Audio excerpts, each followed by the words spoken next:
10,000 हाथियों का बल वो भीम बैठे हैं, चक्रवर्ती सम्राट धर्मराज युधिष्ठिर भी बैठे हैं, जिनका धर्म कभी पराजित नहीं होने देता। आज वो हार बैठे हैं। क्यों? समय बड़ा बलवान, जगत में समय बड़ा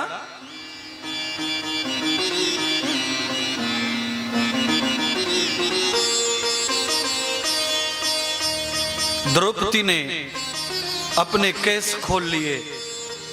भगवान श्री कृष्ण ने द्रौपदी की लाज रक्षा की, भक्त की रक्षा करने प्रभु पहुंचे। पांचों पांडवों को अज्ञातवास भेजा गया। कौरवों के द्वारा बहुत दुख दिया गया। जब दुख की सीमा पार हो गई, तब भगवान की शरण में पांचों पांडव गए और भगवान से सहायता मांगी। हे केशव, इस क्लेश से, इस दुख से हमें मुक्त करो। भगवान ने शांति संदेश भेजा कौरवों के पास में।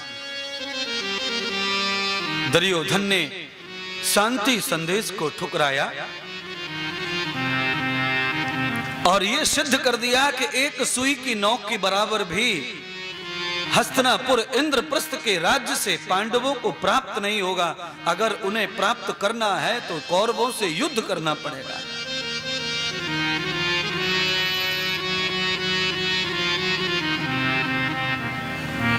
भगवान ने बहुत कोशिश की थी कि युद्ध किसी का भला नहीं करता। लड़ाई से किसका भला हुआ है? जो इस परिवार का भला होगा। आप लोग भी बैठे हैं।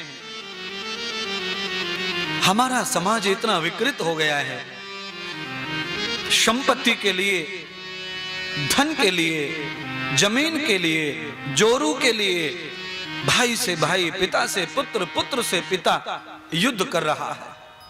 आज भी महाभारत घर घर में हो रहा है। करोड़ों करोड़ों भाई ऐसे हैं जो पिता की प्रॉपर्टी के लिए केस लड़ रहे, लड़ाई लड़ रहे हैं। जितनी संपत्ति पिता की मिलने वाली नहीं, उससे ज्यादा कोर्ट खा गया, कचहरी खा गई। 20 साल से युद्ध चल रहा है।